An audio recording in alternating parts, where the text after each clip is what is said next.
National Fisherman and Pacific Marine Expo are proud supporters of the Galley Stories podcast, as we make similar efforts to highlight the people and topics that define commercial fishing. You can see what that looks like in print and online all year long, as well as every November in Seattle when this community comes together at PME. Check out nationalfisherman.com and pacificmarineexpo.com to learn more. Hello and welcome to Galley Stories, stories of the Bering Sea and beyond, hosted by Mark Kaler. My name is Penka Jane, podcast deckhand and longtime listener. We'd thank you to subscribe to the podcast and leave us a review. Here's today's catch. Hello guys, welcome to another installment of Galley Stories, stories of the Bering Sea and beyond. I am your host, Mark Kaler. And today we've got a legend with us, Captain Tim Vincent of the Margaret M. Many vessels before, or another primary vessel, but we'll get into that. Tim, thanks for joining us today. Thank you. Thanks for having me. You bet. So let's dive into it. Where, when were you born, and what was your first commercial fishing experience? Okay. Before we start, for the record, I accepted a peanut butter cookie from you from a tender, which was delicious, and you've held me to this. So it all started with a peanut butter cookie here. Let's give the backstory on that, Tim. Yeah. I've tried to get you for like 4 years. Yeah. Right? Yeah, I've been busy. Like as you know, I do marine surveying as well as fishing, and that leads to a very busy life. And it's not. I mean, I've always wanted to do this, but it's just sort of like time pulls you, in different directions and whatnot. And, so I suckered him in. Yep. He stopped by my office, and I had some fresh baked cookies that the Tempest gave me, and I let him eat the cookie, and then I said, "Now it's set. You've already been paid." Yep. And I got to be a man of my word, right? That's right. Here we are. And just one other thing before we dive into the question, I want to acknowledge and thank my wife Cheryl. We've been married since 1981, and all fishermen's wives out there, because they are a huge part of the success of fishermen. A lot of people don't realize, their life, what they have to go through. Some people were like, "Oh, don't you miss him?" and all that. And that's pretty tough on those ladies. So shout out to all you wives, and I love my wife dearly. So that's awesome you brought that up. And it came up recently in another episode too. But Megan Waldrop has a podcast for Partners of Commercial Fishing. Oh, right on. She kind of has the counterpart of mine. Cool. Which is interviewing that other half that stays home. Nice. It's kind of cool. Oh, that's excellent. They have stories to tell too. They do. I mean, it's a sacrifice for not only the fishermen, but for the family. Yep. Perfect. Okay, let's do this. So, yep. Where, when were you born, and what was your introduction to commercial fishing? Okay, I was born in Everett, Washington in 1957. This is my 50th year, actually, almost to the day practically. Very, very close. I don't recall the exact date, but in July of 1975, I was, attended high school, and my father was a mill worker. He was a superintendent at Weyerhaeuser in Everett, Washington.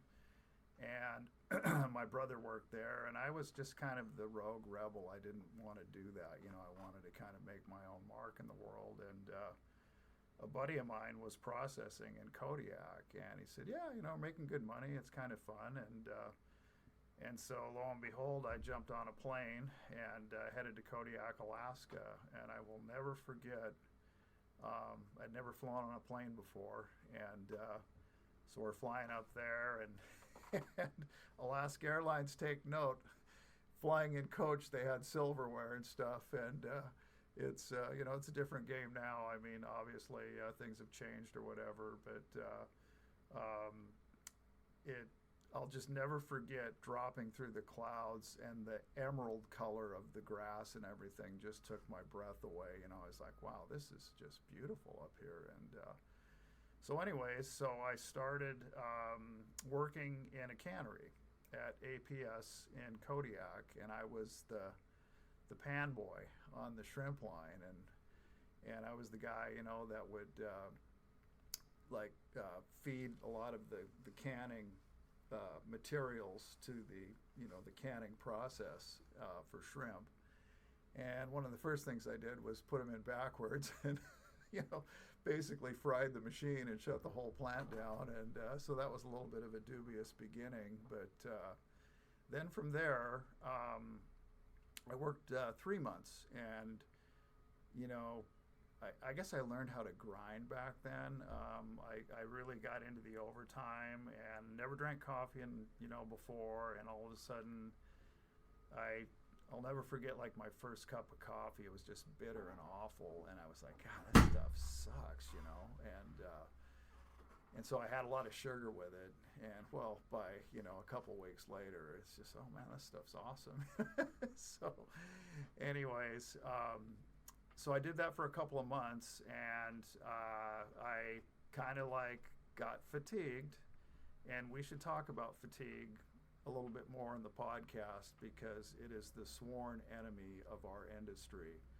Two things, corrosion and fatigue, are just big issues with that we battle with. Corrosion on the machinery side, fatigue is basically the corrosion of the body and the mental side.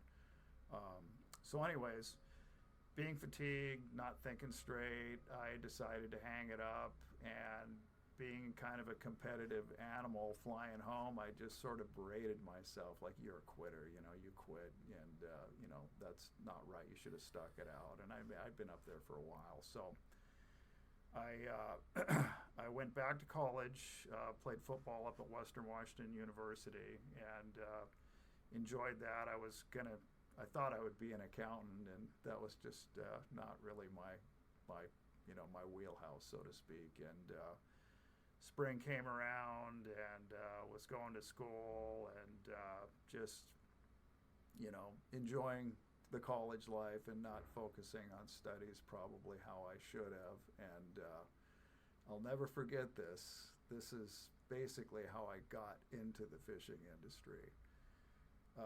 John Hall was a legendary crabber with a boat called the Provider out of Kodiak. He was like a well-known highliner.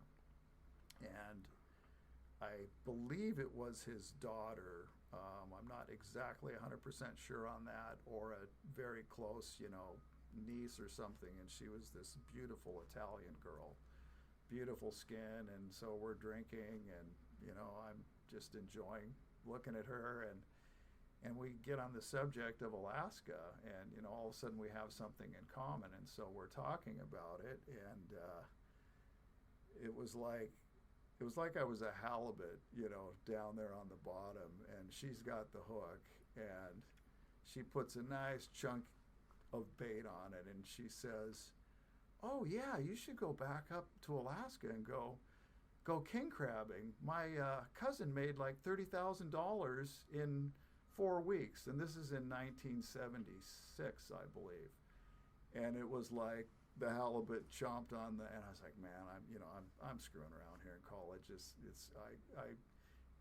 I was working the docks prior in the cannery, and I had heard stories, about fishing, and some poor fellow on a boat named the Captain Joe lost his arm in a power block, and that kind of scared me, off of it initially, the first time around. And then I just was thinking, like, I could really use some money, and I kind of like it up there. And so I decided, you know what, I'm going to go back. And so I went back to Kodiak, and I just pounded the docks, like literally. Well, that's kind of, it's not correct. That was my intention, was to pound the docks. And so pounding the docks, the first boat, I was pretty big, college back in the day, playing, was physically fit and large, and went up to a boat called the Rough and Ready with Jack Hill, great guy, super good guy. And I just went on board the boat, and I said, "Hi, my name's Tim Vincent. I'd really like to go out fishing." I go, I just want to go and see if I can hack it or not, like if I get seasick or whatever. And I just want to go try it out. And I said, "I'll pay for my food." And he was like, at the time they kind of needed a half share guy. He goes, "No," he goes, "come on board, you can go out and go fishing with us." So So we went out shrimping on the Rough and Ready, and man, those were the days. A lot of shrimp. Jack had his mom and father-in-law, I believe it was, or maybe the other way around, but she was a fantastic cook. She would make like coconut cream and banana cream pies from scratch. And we'd dump a bag of shrimp on the deck, and they'd get all the the spots and the coon stripes, the big ones, and we'd have shrimp boils, and it was good stuff, definitely. So that boat is still legendary. oh yeah, it's still going. Yep, totally, which is awesome. And I saw Jack several years back. Vern Hall has a big golf tournament, down south, and saw Jack getting on a plane, and I love golf myself, and the camaraderie with fellow fishers in the industry, and that's one I have on my bucket list big time. I really want to do it. When I'm getting pretty close to retirement here, so things will be changing before too long. So, yeah. Okay, where'd you go then? So from there, I guess my comment stopped the flow there. Sorry about that. yeah, no, it's all good. So from there, basically, I fished with Jack for a couple months, and we were going to go down to Newport, and a big storm blew in, and so we were waiting out weather. And when you're young, you go to the bar, and you have a good time and whatnot, and so went up, had a few drinks, wasn't feeling really good the next day, and woke up kind of late and heard about a boat called the KDK had come into town from the Bering Sea crabbing, and the boat was based out of Seattle, and I live in the Seattle area. I live up in Stanwood, north of Seattle, and I was kind of like, man, they needed a greenhorn, and I was like, I really I hear they're making good money out there, and it's a Seattle-based boat, and I felt bad about moving on from Jack because it was such a wonderful time and a thing, but I thought here's a chance to go ahead and try something new, and so went out on the KDK, and up to that point I'd gotten. You go out fishing and you never think you're going to get seasick, and that doesn't always work out that way. We got into a massive storm in the Shelikof, and I was just as sick as a dog for basically the whole time it took to jog from Kodiak down to Sandpoint, and I got better in Sandpoint. And you want to talk about Jenny Craig? I think probably lost, I don't know, 7-8 pounds just on that journey, just everything out, nothing in, and so then it was king crab from that point, fishing on the KDK, and did a few years with them, and then Tom Parks was the owner, and Jack Parks was the owner, and Tom was his son, and also ran the boat, and they were very hard workers. Tom was really hardcore. He was ex-military. The fellow had done service in Vietnam, and he'd seen the belly of the beast over there, I'm quite sure. Like, if you dropped a crab pot without letting Tom know, he'd about shoot through the ceiling, just from I think, what do they call that? It's like PTSD. Yeah, not so much PTSD, but like shell shock, I guess, maybe, or something like that. Yeah. So, but he was a hard worker, boy, driver. Like, we fished some very long hours there and did really good, and they had a beautiful boat. And Jack, his dad, moved to Maui and lived up on the hillside in a place called Pukalani, and we'd play golf there, my wife and I think it was like on about the 15th hole or something, I'd see the KDK's steering wheel on that. I was like, that's Jack's house. I know that, from that wooden helm steering wheel. And anyway, so some good years with Tom and them, and then I fished. I got on a boat called the Starfish, which was all Norwegian, and I was the only American guy on there, and that was kind of interesting. I figured out really fast, you better learn how to do boiled cod as the cook, and you better do a lot of it, and then you're in, you're in good graces. You get like 5 pots, to prepare a meal, and like 5 pots come pretty fast, so you'd be prepping all day in the galley and, trying to get ready to go. And, it was back in the day, it was, competitive. There was a deckhand by the name of Matthias Hodevig, and he was an older fella, and he was tough as nails. I mean, just tough and gruff. And he's the kind of guy that, like, if he didn't like the way you were doing something, he'd just rip everything out of your hands, This is the way you do it, don't do it like this, you do it like, I'm like, okay, dude, whatever you say, it's your game. So anyways, and they'd be like, it was a little weird because they'd be talking in, the old country tongue and kind of looking at me, and I was like, okay, I get it. I'm the stupid one here, right? So, but, I put up with it, and it was good. We did really well. We had a lot of fun.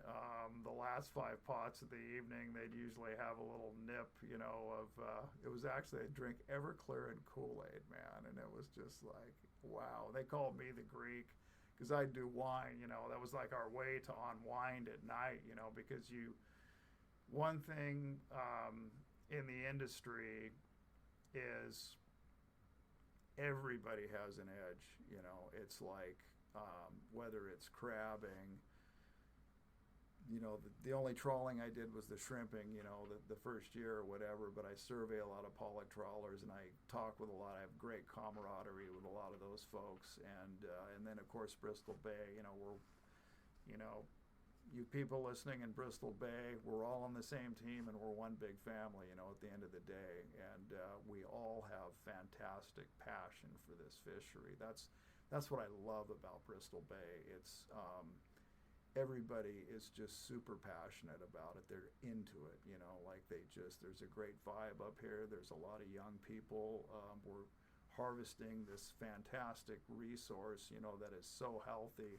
I swear to God, sockeye is my secret weapon, of health. It's like my dad had heart disease. My brother had open heart surgery, and I went to get a physical, and I wasn't impressed with the physician.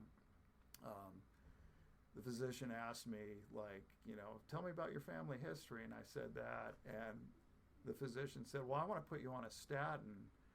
And I looked at her right in the eye, and I said, my statin is sockeye salmon. Thank you very much.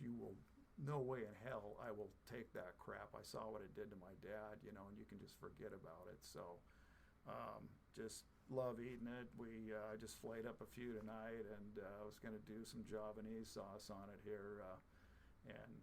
Anyways, it's all good to that extent. So, but where were we? Now, I digress here in terms of we were just talking about the story in general. We were at Crab on the KDK, yeah. So from the KDK. Well, I want to ask you. Yep. Just quickly. Sure.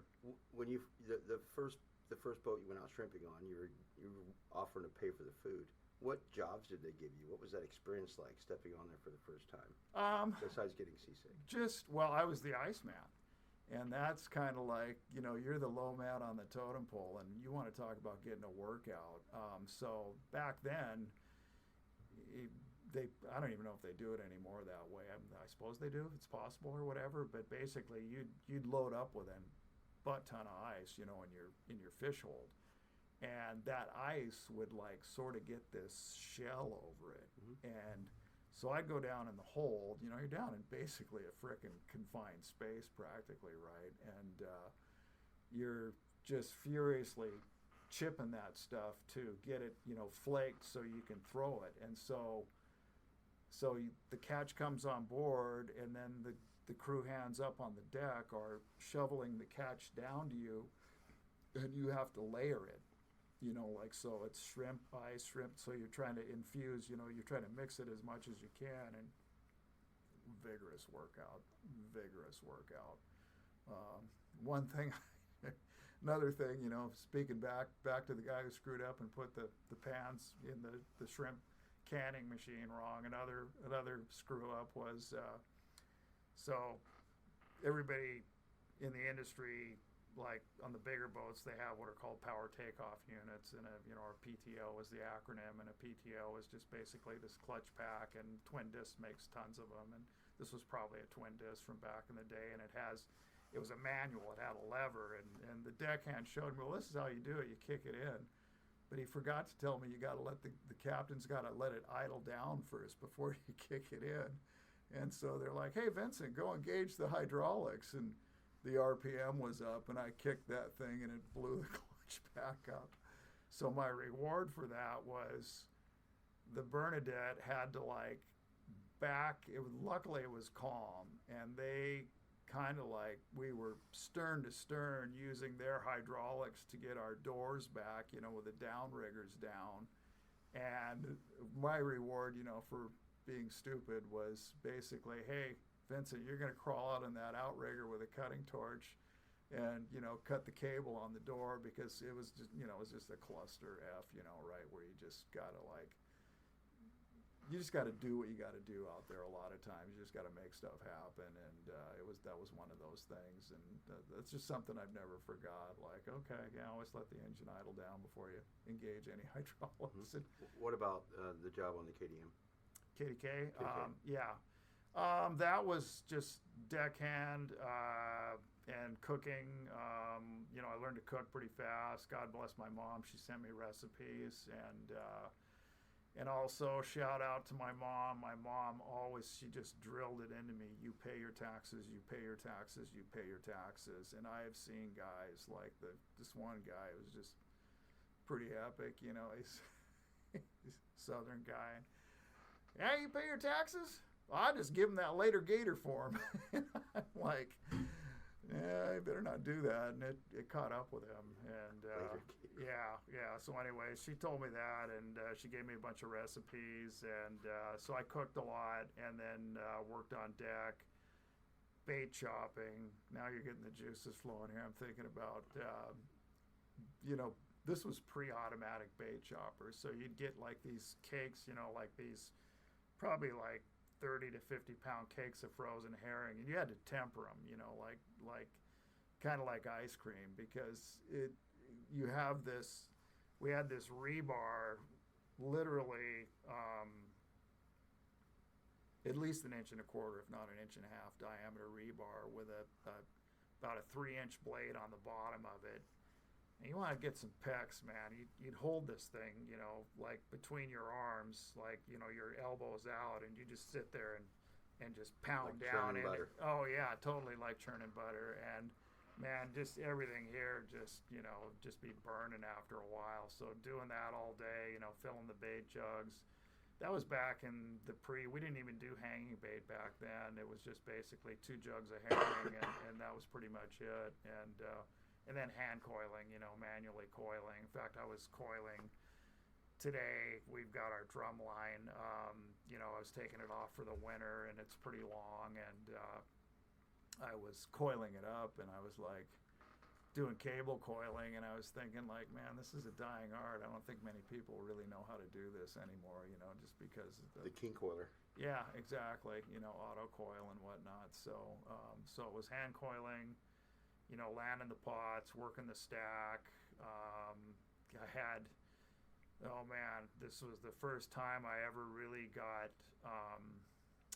challenged mentally. Vitus Bering showed his teeth to me big time. We had a small power block. It wasn't the big King hauler back in the day. It was the original Marco hauler, and the shivs were only like maybe, say, 20-inch diameter. And I was working the rail, and there's kind of a trick to, like, it's 3/4 inch or 5/8 inch trailer line, and you as you grab it to throw it in, and if the boat's moving along, you really got to be quick, right? And it's a little bit of an artistic type of a move, so you sort of quickly maneuver your wrist, and you kind of shape it into the form of a loop, and you flip it into the thing. Well, it takes concentration and whatnot. Well, so I'm flipping it. And as I'm flipping it and looking into the shivs, I look up, and probably a 25-plus footer is combing right in my face. And it hit me with full force. and I smashed my leg into the pot launcher and bruised it up really bad, and I got swept thank God I didn't get swept overboard, but I got swept all the way across the deck, piled up into the crane in just a heap, and soaking wet, just head to toe and banged up. And I went into the galley, and I sat on the galley, kind of the settee, and I'm sitting there and I'm going, Tim, what are you doing out here, man? This is like serious business out here. You've seen Vitus's face, and but anyways, I would like to consider myself sort of a gamer, so I kind of got dried off and went back to work, and it was a lesson learned, definitely. The first, like, man, you better have your head on a swivel out here. I've never heard anybody say Vitus Bering. Yeah, well, Vitus Bering discovered the Bering Sea, and I used to say, like, oh, you got a little bit of Vitus Bering aftershave on you, huh? Like the cold splash of, like, but it's more like green water at times, right? So I use that, I don't know, just my own personal jargon, I guess, a few times, and but it's, man, that sea can hardly wait to kill people, no doubt about it. Mm-hmm. And I've seen that. I've seen some pretty ugly stuff out there, and seen some great things too. So we'll get to those. Yeah. What about after the KDM or KDK? I don't know where I keep getting the M. It's probably because of the Margaret. It could be. Yeah. So I from there. I wanted to be a highliner, and this is a true story. This is, I guess, smacks to being pretty hardcore. I didn't even think about this till now. You do Barradeye trips, for Barradeye snow crab, and they were grinders. You do like basically like these 21-day trips, and I wanted to be on a top flight boat really bad, and I can't remember the terms of the agreement or whatever, but the long story short is we were fishing Barradeye, did a 21-day trip on the KDK, and at about the 21st day, I got in a survival suit and swam over to the Arctic Sea. They picked me up, loaded me on board as a free agent, kind of an unrestricted free agent of the Bering Sea, and jumped on board and kept fishing. So, like, basically I was out there for, man, like pushing 40 days. So the KDK was done? Yeah, they were going south. How did you get the gig on the other boat? They needed a guy, and just kind of like two through ships the great, passing in the night, throw the ships. greenhorn Yeah, over. they agreed, like it was good weather, and they said, yeah, just get in a survival suit and swim over. And back then, I mean, we hardly knew how to put those dang things on. And anyways, but went over and got craned up, and all right, here I am. Here we go. Let's do it. And so with the Arctic Sea, I started working on deck there, and for a captain named Barry Ojai, and Barry was a great guy. Barry was an orderly for a general in an army, and Barry was Mr. Clean, man. I mean, he was very tidy person. He had a beard that looked like it was cut by a laser beam. It was just like perfect at all times. And that boat was a highliner in every sense of the word. We just kept that thing spick and span. So I was cooking on there, and Barry would come down in the morning, and he liked being really stealthy. He had these Romika slippers, and then we all, we bought into that. We all had to have our Romika slippers, and he'd grab onto the top bar on the incline stairs coming down, and he'd just sort of like, just sort of make this silent, and he'd sneak up behind me. Good morning, Tim. I just like, what the Jesus Christ, what's going on here? So anyways, but a great guy, and kind of learned the highliner way, I guess you could say. They the Paulsons, they had crabbing down to a science back then. We would just rip through gear, and they put a great level of thought and energy into perfecting, having high quality gear, having a system that a highly efficient system, and How was that different than the KDK? just a simple thing was like you threw the hook ahead of the crab pot as opposed to behind it, and so like the guy would throw the hook and bring it in and pass it to the guy behind him and throw it right in, and everything had a place and a purpose, and it was well thought out. It was very streamlined, and just I can't, like, it'd be a bit of a stretch or challenge to recall the exact mechanics, but what I can tell you is that the pots per hour was way higher, and that was because that was back in the days of unlimited pots. We'd fish like 600 pots, and I mean, you just turn and burn, just 20 some pots an hour plus, even higher, like in shallow water, when there's less line. And those are, I mean, that, man, during the heyday of crab, I got in on a real, epic season, and I think we loaded that boat, 123-foot Marco in like 36 hours or something with king crab. It was like crazy fast, and it was just a commitment to excellence, more than anything. They were, they just were very committed to, like, you had to do a lot of work to the gear. You had to that was the big thing, was like making sure the pots before every season were absolutely perfect. And I took that, I owe a lot to that, we call them the sea boats or whatever.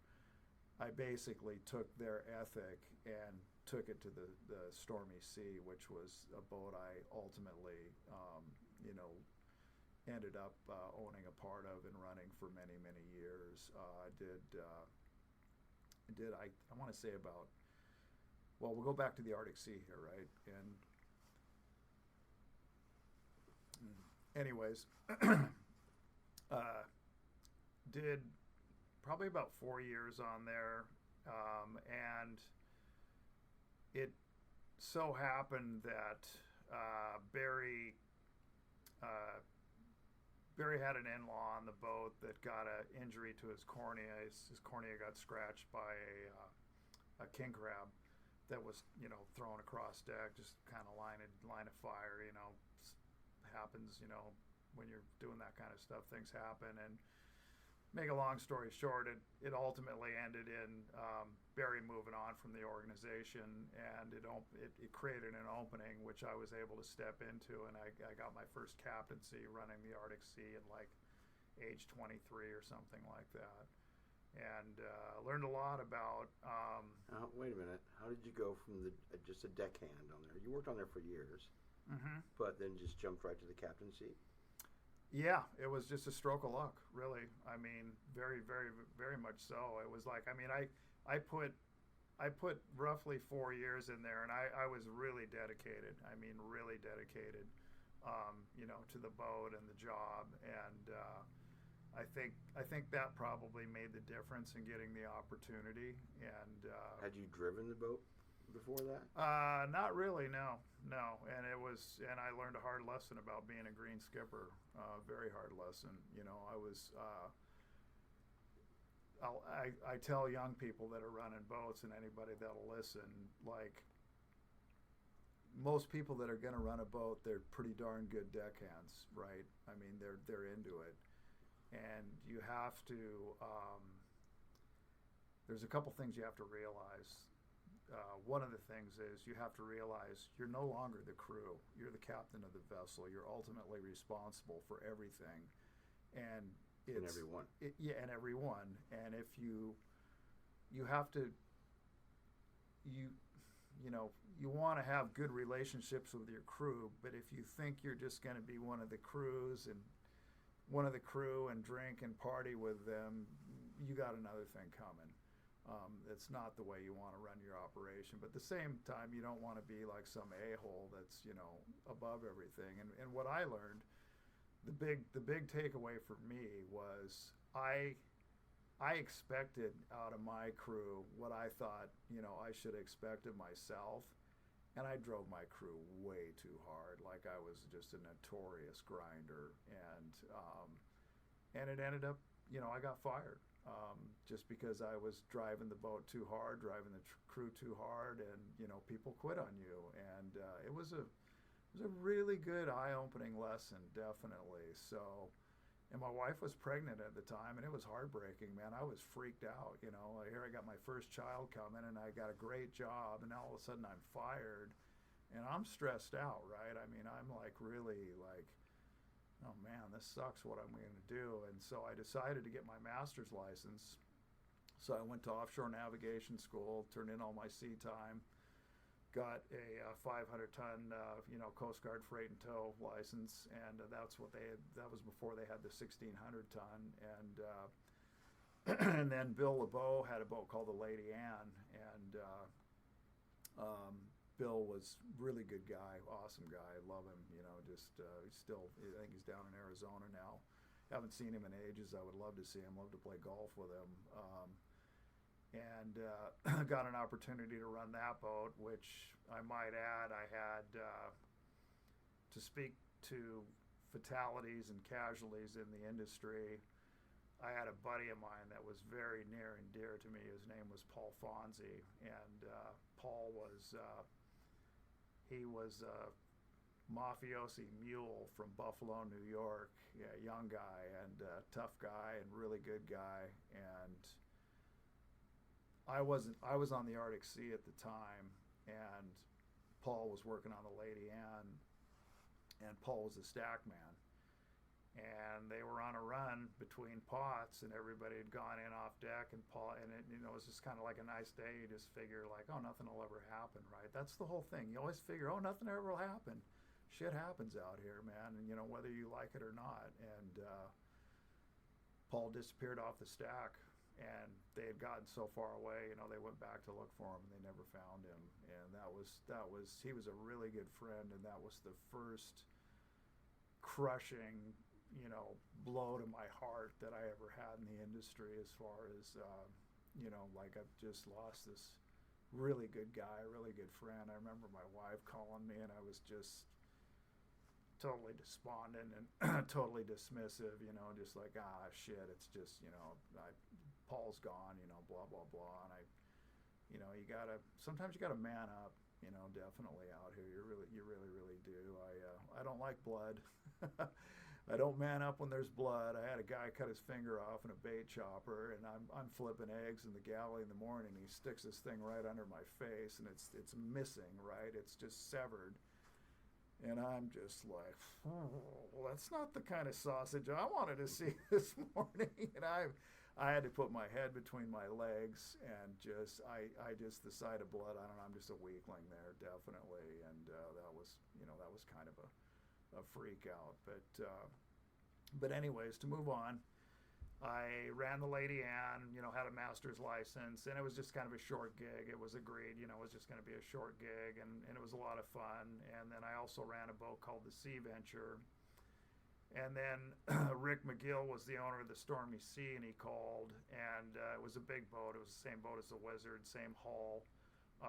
Difference being the Wizard had a kind of a single level house. This had a 2-level house on it. And Rick was really, really good about reinvesting into the boat. Like, he was really into, he wanted to be a highliner, and he wanted a good machine, and we got some synergy going, and we got a good crew. I built the gear up a la, Seaboat style, got the deck system a la Seaboat style, and we really started killing it in crab. We fished out of King Cove, and did real well fishing Opelio. Kind of similar model, high volume, turn and burn, but that boat would pack. The biggest load of Opelio we ever had on there was 436,000 pounds, and that's a serious load of crab. We had 8-tank capability, and the way we normally never loaded the 8 tanks, but the weather was perfect, and we're like, all right, we're going for the load. and we took it into St. George Island, and my mate Bruce Clarkson, he goes, yeah, you should see what they have on the whiteboard in the cannery. You could appreciate this, because we were just looking at your whiteboard of production. It says Stormy Sea, 436,000 pounds, the mother load. So anyways, that was pretty cool. We pulled that off, and that was, it was really, really good times. Caught a lot of crab, and I stayed there in crab basically until the buyback, and that was kind of like the end of my career. So we sold out in the buyback program, and that was, I want to say, about 2005. Can you explain what the buyback program was? There were basically, the long and short of it is that the fleet was overcapitalized, and too many boats for too little pie. The quotas were getting smaller and smaller, and the fleet was too big, and basically the government offered an incentive for people to reverse bid to get out of the fishery, and then the rest of the fleet would pay off that loan. Can't remember the exact workings of it. I'm not like a financial, guru or whatever, but that was the long and the short of it. It was a government-sponsored program that the fleet would, kind of pay off over time, and it would, in turn, the fleet would be reduced, and would be more economically viable, because it was back in the heyday. It kind of reminds me of the Bristol Bay boat building boom, really. Like everybody's just going for it. Now you see new jet boats flying around everywhere, and sort of a similar type scenario. But I pray and I hope that, and I have great faith and confidence that this fishery is, like I said, it's a wonderful fishery. It's got a lot of youthful energy. There's a great, media presence with it, and I just hope everybody stays really united and focused, and they drive this fishery forward. It's also great to see a lot of women in this industry. It's awesome. There's women captains, women crew. I've had some women working for me, and it's just really wonderful to see that. Tip my hat to all of them. They're out there, and some of them are really good fishers. Definitely. I was fishing down in Ugashik this year, and I noticed a couple in particular. I'm like, these gals really know what they're doing. They're not out here just because they want to be out here. They're like into it, and they're trying hard, and I salute every one of them. So, yeah. Well, you got here somehow. So after the buyback, you got off of the Stormy? Yeah. Yep.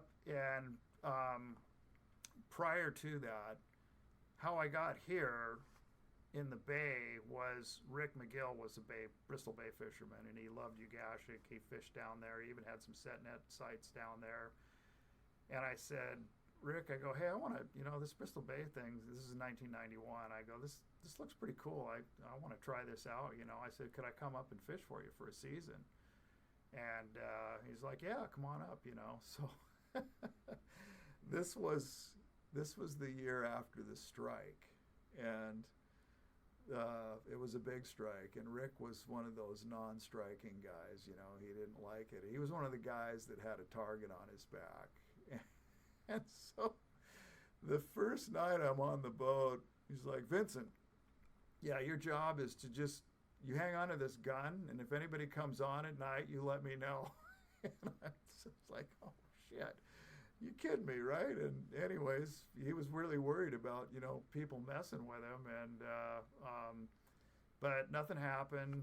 I remember going to Peter Pan, I had to go to the bathroom one time, and I went into the Italian bunkhouse, and they had kind of like the locker room, like the names on the wall, and I'm like, man, these guys are like, this is some hardcore stuff we got going here. What did they say on the wall? Just the boat names, just honor the strike. I mean, I'm so glad that we don't have strikes. I mean, I get it. You know, if you had to, you had to. Personally, and I'm going to put it out there a little bit right now. I mean, middlemen may not like me, but I would like to see middlemen eliminated from this industry, or at least eliminated to an extent. You know, like basically, and I could be wrong. I mean, I haven't done my research, so maybe I'm, you know, talking out the wrong end here. But at the end of the day, we go out and we catch the fish. We work super hard. You know, we pour all of our blood, sweat, tears into this thing, and then the processors process it. And I know a lot of people in the processing industry, and I understand, you know, that side of it in terms of like and I've been there, bought into a processing company that went bankrupt, and that smarted really, really bad. And it's a rough game, you know, it's a rough competitive game. And I think a lot of people, I don't know, I think that gets lost in translation. You know, people can point fingers at the processors and whatnot, but they got their job to do. But what kind of, I don't know, and this is sort of bold statement or whatever, but it kind of irks me that a middleman can get his fingers in the pie and make a couple of phone calls and take, you know, like doing nothing, basically. I mean, I'm sure he's doing something, but I'm kind of like, no, let's just get it from the fisherman to the processor to the end user, period, you know, and cut out any middle of it. Maybe I'm wrong. I don't know. Maybe I don't have enough facts there, but that's just sort of how I feel, you know, on a gut level. No, I totally see where you're coming from. You know, I think that everybody at every level of our industry or of the sales chain, right, feels like they're doing an important part, right? Absolutely. But I think it all begins with the fisherman. That's where it all starts. Also, absolutely. And you know, I've always leaned towards that in my career. I always lean towards the fleet, right? I'm a fleet guy. Yep. So the profit should come from or come to where the product comes from. Or I'm not saying all of it, but I'm saying a portion, you know, a good portion of that should come for, you know, working for a man like Chuck Bundert for as long as I have, and Chuck passed, of course, but he has a fisherman's creed. And essentially, just break it down in just a short sentence, it is that without fishermen, we don't have jobs. You know, at any level of what you're from the guy on the processing line to the fleet manager, the fishers to are the CEO, linchpin of the whole thing. That's right. Yep. Without that happening, you have nothing else. Correct. So that's I guess that's my thoughts on that. Everybody feels like they're the important part, but there truly is one most important part. Yeah. No, and it's you know, as the saying goes, a lot of times in the industry you hear it again and again. Everything's going up, you know, but the price of fish or whatever, and it's just you know, we're in a very dynamic industry, and there's compliance, and there's mechanical, and there's permits, and there's insurance, and all of it's, you know, pretty like you have to work through that myriad of things, and it's a big undertaking, you know, to get one of these operations going. The biggest cost is for the fisherman and for that processor. I mean, I believe those are the two with the stake in the game. You know. Oh, totally. I couldn't agree more. Can I ask you what happened to you? You said you invested into a processing company. How did that? Yeah, well, it was for me. How did that open your eyes? I guess. Yeah. Truthfully, I didn't really want to get into it, but I was involved with 4 partners. My gut feeling was this is just too, you know, too out there or whatever. But we had a capital construction fund together, you know, through the Stormy Sea, and Rick McGill was very good at buying boats, you know, at a good bargain price, and this boat was like, you know, classification society compliant, you know, top tier construction and whatnot. And I mistakenly was thinking like, well, you know, there's probably a place for this boat somewhere or whatever. You know, how can we go wrong, right? And and how wrong I was. And, we went through bankruptcy. It was called Baypack, and listeners will know, from back in the day for sure. And I'm here to tell you, man, you don't want to go through a bankruptcy. All it is lawyers, and you have to pay off vendors and more lawyers. And truth be told, I'd probably be sitting on Easy Street right now, is making all kinds of money opelio fishing, but 5 years of that revenue had to go into paying off debts and getting out of bankruptcy. And that, again, that was one that stung. Like you get a lot of hard lessons in this industry over the years and whatnot, and that was one of the harshest ones. And there's a part of me that was a little bit bitter about it, but at the end of the day, I own it, right? I mean, I was the one who made the decision to get in, and so Sure. I can't. You can whine all day, but you got to take ownership of what you do out here. So that was pretty tough. And we fought our way through that, and like I said, we had a lot of good years on the stormy sea. A lot of fun times, saw a lot of wonderful things, saw some terrible things, and there's one thing. I mean, it's a little late tonight here, but I would like to.